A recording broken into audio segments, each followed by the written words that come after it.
Hello, everyone. Hello.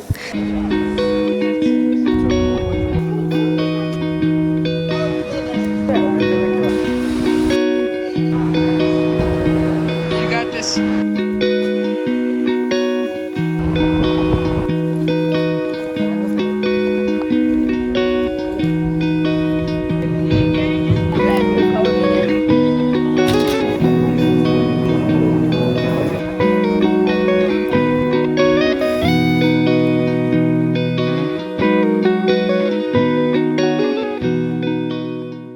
At the end of the most previous episode, I had woken up on day 3 of the trip with a reaction from last night's dinner. I woke up in need to confess and surrender the weight of my spirit, letting all worries of how I'd be able to face today's challenges in God's hands with the even more persistent pain present.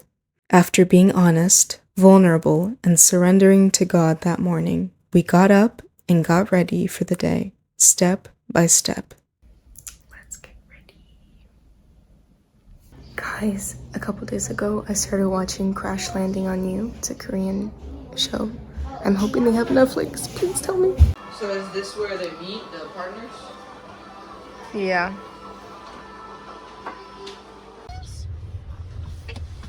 Take me to where we went yesterday.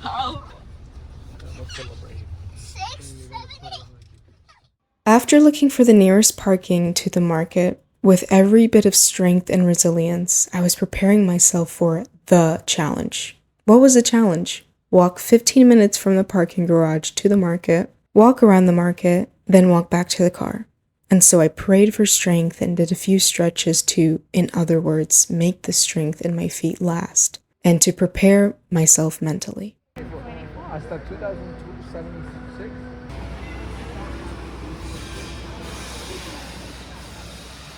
By the time we arrived, the need to go to the bathroom kicked in, and as I've shared in previous episodes, there was something, I guess I could say, concerning, in where if my body suddenly urged me to go to the bathroom, and I didn't meet with the urgency of that command, I would end up peeing on myself, and my speed of walking definitely doesn't do me a favor with that. But thanks be to God, honestly, because when we found the bathroom, there was a waiting line, and after waiting almost 10 minutes, I can confirm we successfully made it to the toilet. Anyways, moving on.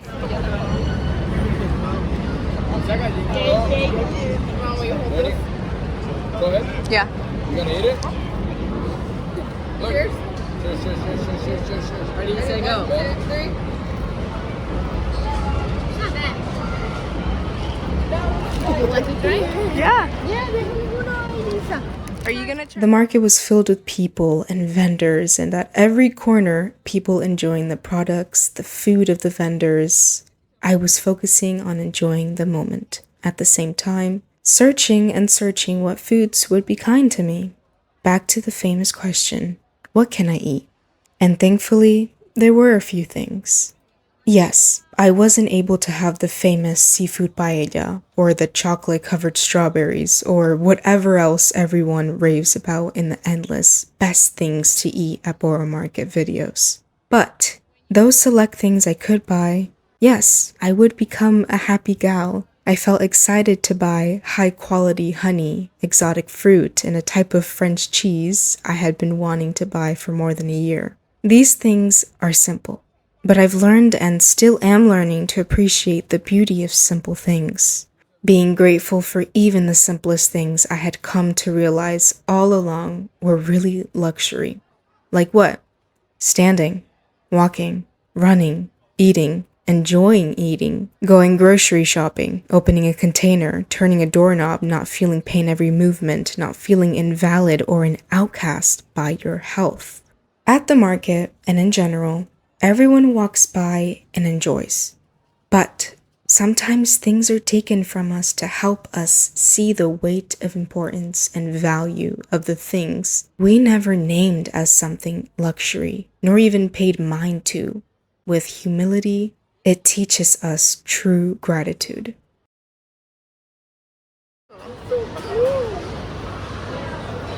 You have salmon like this? How do you know you just cook it? Oh my God. Yeah. gonna give you first dibs. Oh, that has beets.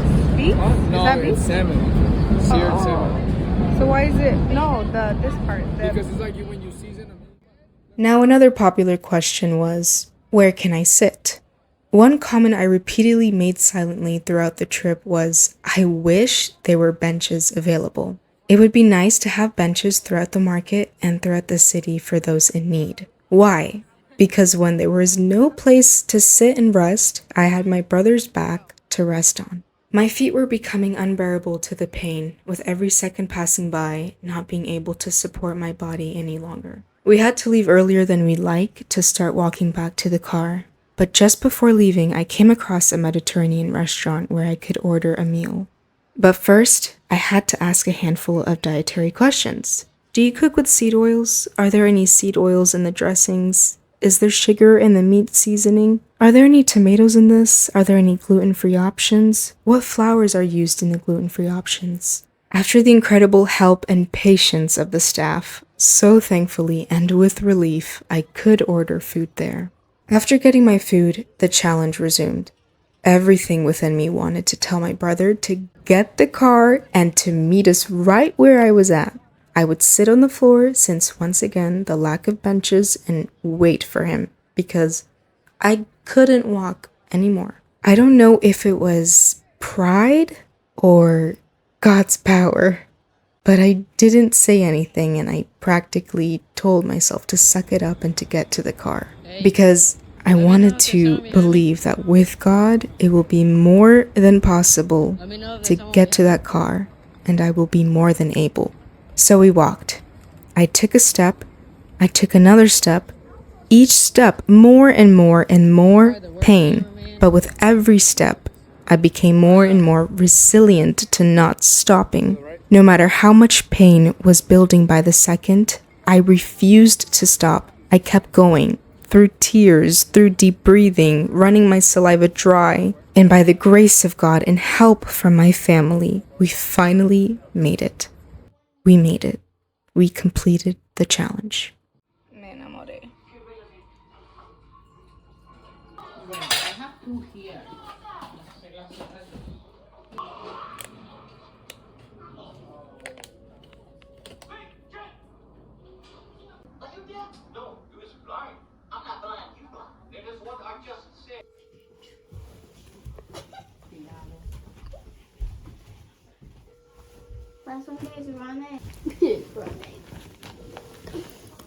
I'm so ready for a nap. Sí, yo me cerré los ojos como si no tuviera miedo. ¿Dónde está el chocolate? Guys, it's really beautiful outside. Look. Start by saying, do not stay in this place.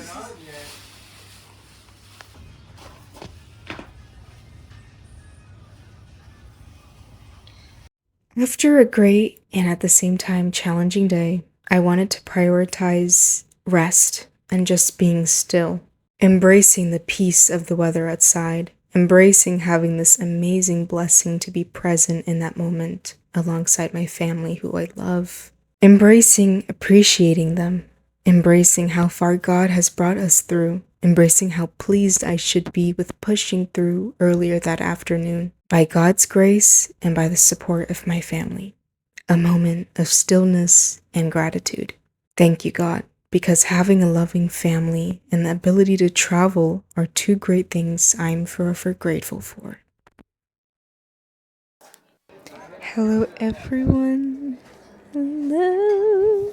This is my first time trying the mic out. I hope it sounds okay.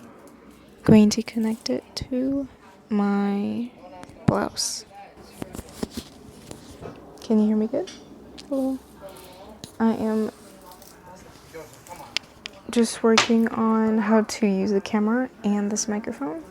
I'm gonna start heading to bed soon, finish taking my supplements, and get ready for tomorrow morning. We have an early morning tomorrow to Stonehenge. See you tomorrow.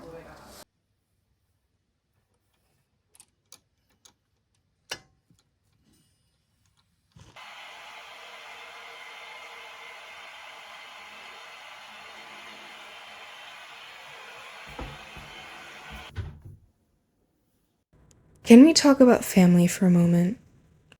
It is said that family is life's greatest gift, as it is to be a place of love and support, a place of discipline and instruction, and a place of forgiveness. I don't know why, but there comes a time, especially during teenage years, where the communication between a son or daughter with their parents changes. Before this health journey, my relationship with my parents was different. It was different in the way I needed them, depended on them, communicated with them, and acknowledged them.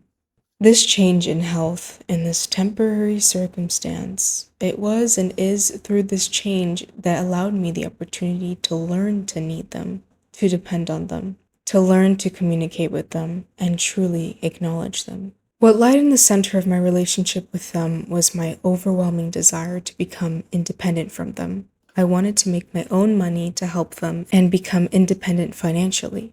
I wanted to study abroad in a university to have that experience everyone talks about. I was just too busy being fixated on what I wanted, and it was traveling and independence I wanted. But because I was too busy getting prepared to, I guess, leave the nest, I forgot my parents in the process. Selfishly, I took them for granted. Without fail, they drove me to school, to any errands, events, and pay for my things as I wasn't working at the time. And of course, I would thank them and tell them I love you and work at being a good daughter and student. But I guess it had to take this temporary change in circumstance to really come to understand the weight of those words. Thank you and I love you. This journey, it's full of many blessings, one of them being embracing my parents. Learning to love them truly, learning to depend on them truly, learning to not give up on hope and faith because of them, and learning how it's like to have the honor to be loved by them.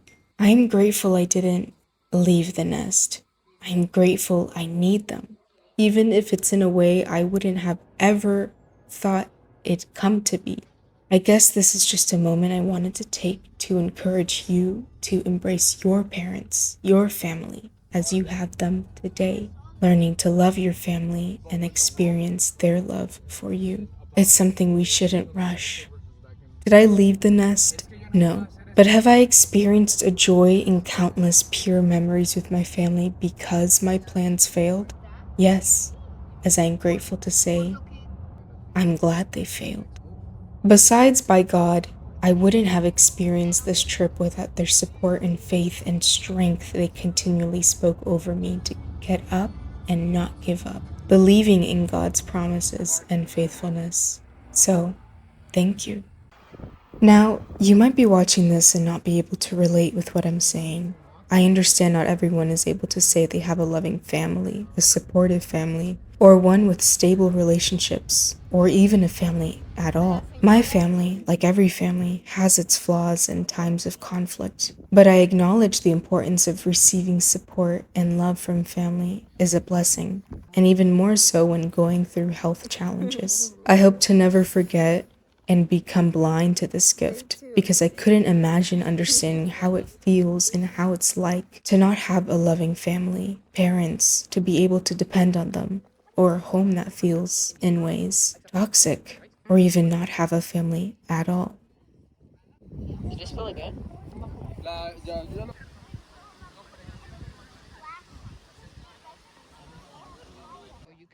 I couldn't imagine, even more, going through health challenges, financial challenges, without having the freedom to express yourself to them. Lean your head on their shoulder, cry, laugh, pray with them, getting help and assistance from them, mentally, physically, not hearing them tell you, I love you, or say it to you through actions, not being held by them when it's scary and it hurts to go on.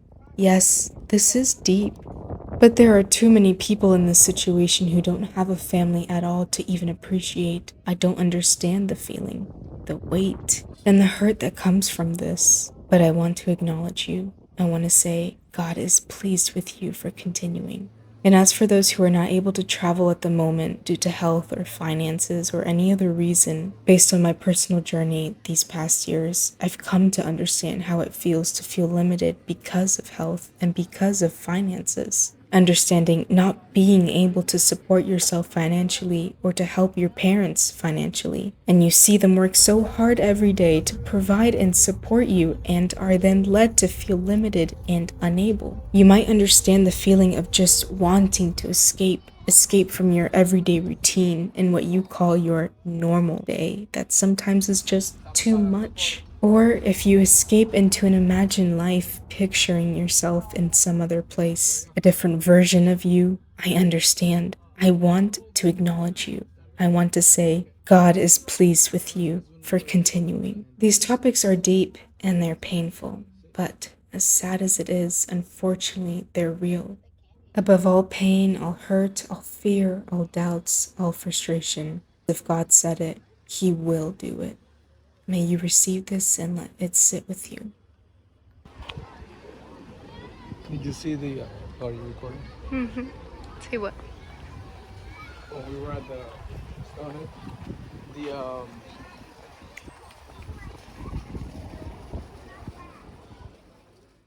This was a very sweet day. Visiting Stonehenge was not the highlight, but driving around the Cotswolds and spending a spontaneous afternoon in Bourton on the Water indeed was.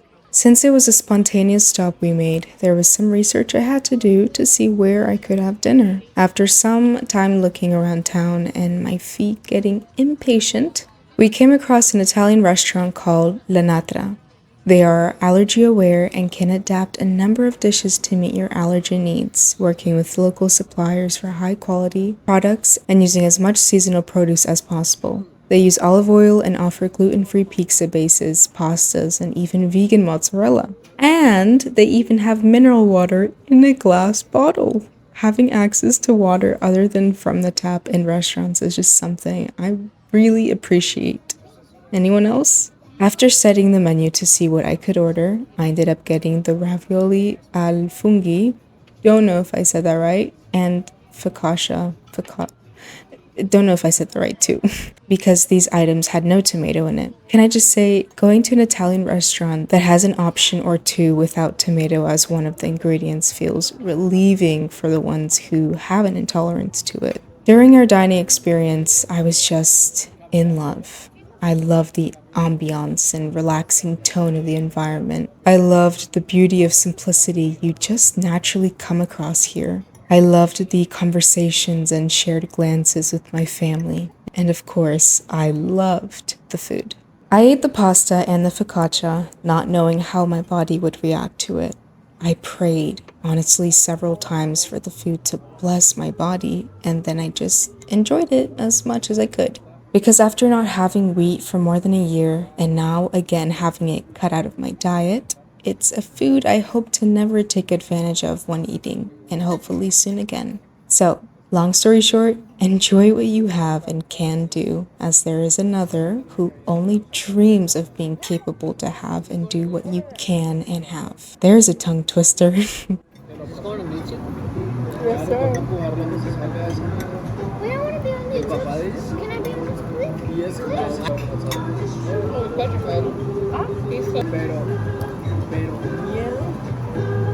En avión, because they fly, because go another country.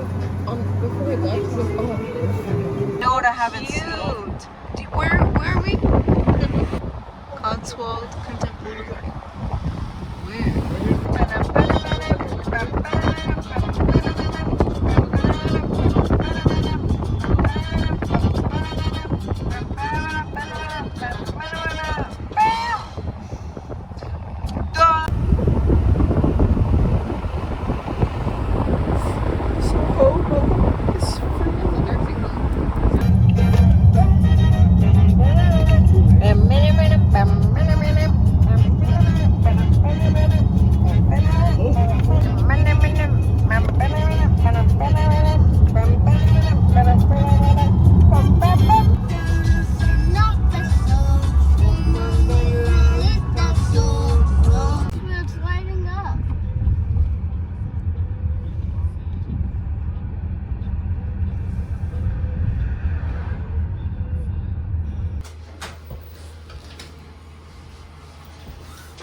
We are on our way to St. Paul's Cathedral. It's going to be a 15-minute walk. I am ready for this challenge.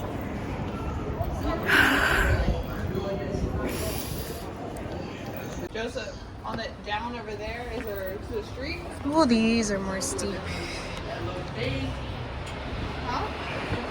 But if you're gonna hold on, exactly.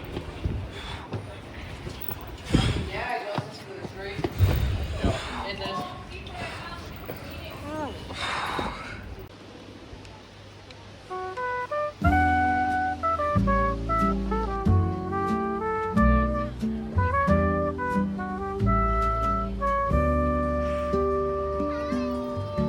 Up high on a mountain, no ropes holding me. Looking at the skyline, feeling so free. Skin touched by the wind, heart so light tonight.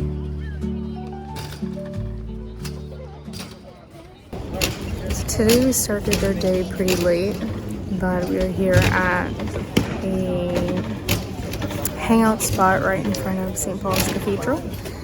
And we have a group of people who are sitting, lounging, watching the Olympics. And the vibe here is just, the vibe is very, very calm here. I could spend the whole afternoon here. But after this, we're going to the V&A Museum. Oh no, Sir John Soane's Museum. I can't stop smiling.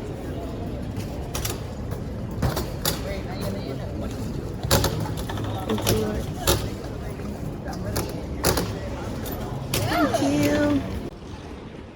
In every corner I turned to, I could find a new type of beauty, a small, quaint, expressive, unique, and majestic beauty. However, going back to current reality, my feet.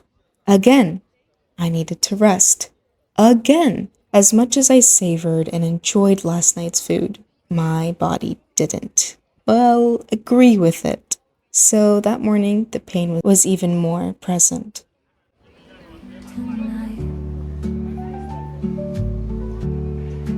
Dancing on the edge here, gonna take flight. Gravity's defying, we won't be denied. Sky's the limit now, we were meant to fly.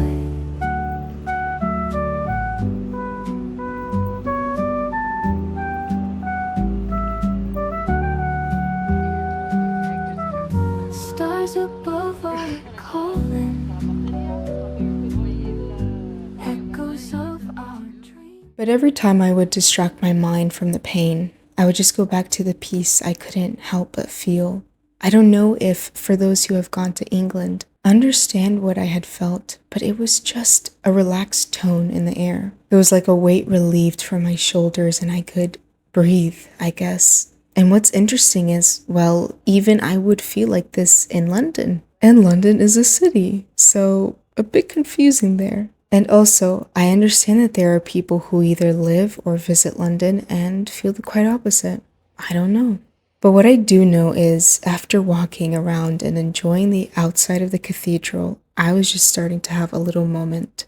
We were all unsure as what to do next. There were different plans, ideas, wants coming up on what to do and where to go next, and I started feeling overwhelmed. Being honest, all I wanted to do was order some food and enjoy it while watching the Olympics on the outside screen I had shown earlier.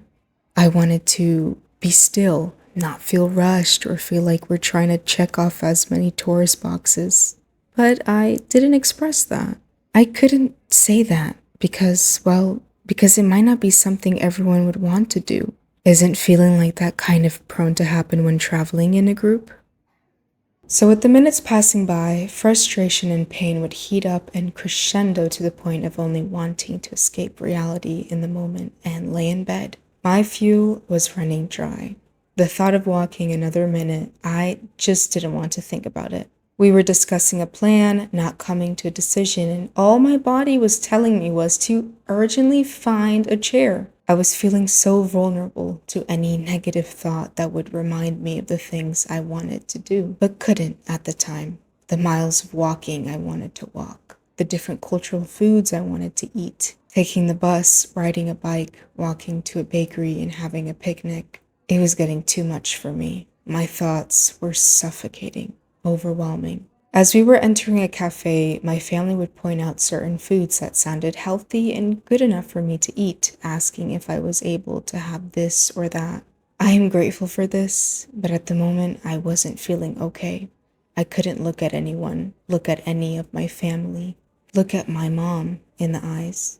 I couldn't give them anything at the moment. All I could give was shaking my head or nodding to answer their questions. I was emotionally unavailable, frustrated with needing to accept this uncomfortable temporary reality and version of myself, because that is what I was desperately hoping this would be, a season of my journey. I sat apart from my family and sat in a location of the cafe where the seat was facing the window. I felt disappointed in myself because I couldn't offer a positive attitude, a grateful one, with strength and love to show to my family, especially my mom. I closed myself off, only wanting to be alone, because the battle in my head and heart was too loud and painful. I tried my best to compose myself and seek help from God. There was nothing more I wanted other than to be healed, than to lay in bed. But the reality was finding enough strength to walk for 15 minutes back to the car. God, how are we going to do this? God, I can't do this. So I need you to intervene. I need you to get me to the car.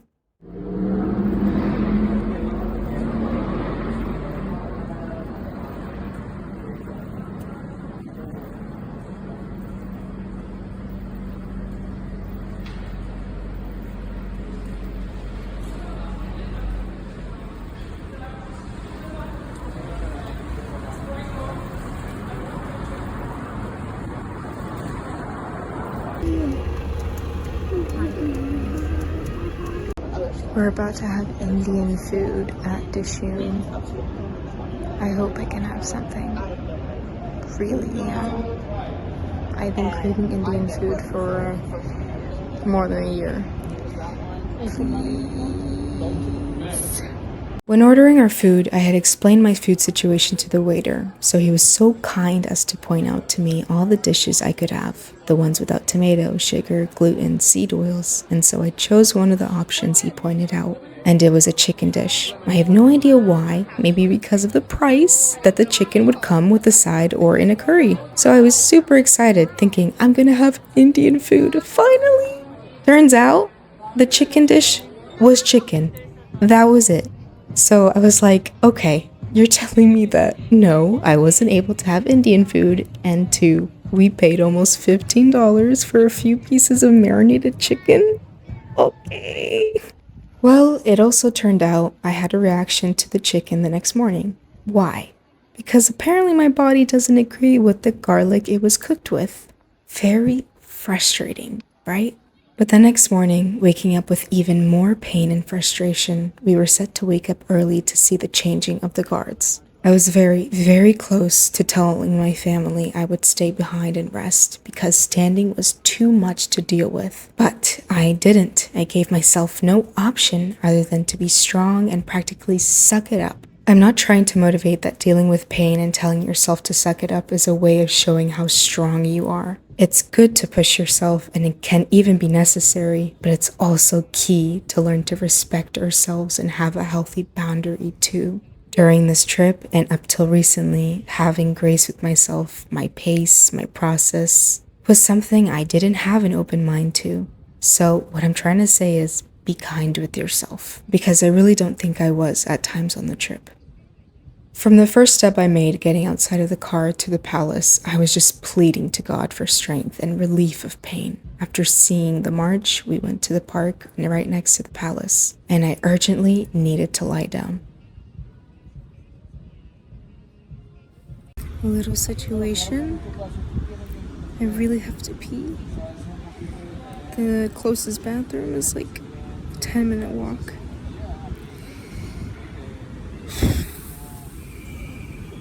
We are having our fair share of challenges today. Now, a new challenge. Get to the bathroom without peeing on myself. My mom sustained me on one side and my brother on the other, as we'd walk as fast as my body could let me, hoping so much that I'd make it to the toilet. The bathroom was located in the metro station about 10 minutes from where we were. Once we got to the station, we went down a case of stairs and finally made it. I was relieved and grateful to have made it, but then it was now another challenge before us. Walk to the car. I couldn't do it. My feet practically had given up on me, and so my brother ordered an Uber for my mom and I to transport us to a restaurant nearby. After letting the waiter know of my food situation, I was gratefully able to eat not one, but 2 burgers with a gluten-free bun. I savored every bite.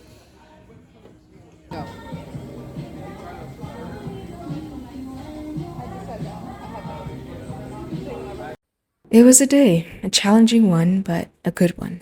In spite of all the challenges, we made it to the end of another day, still with hope in our spirit and praise to God.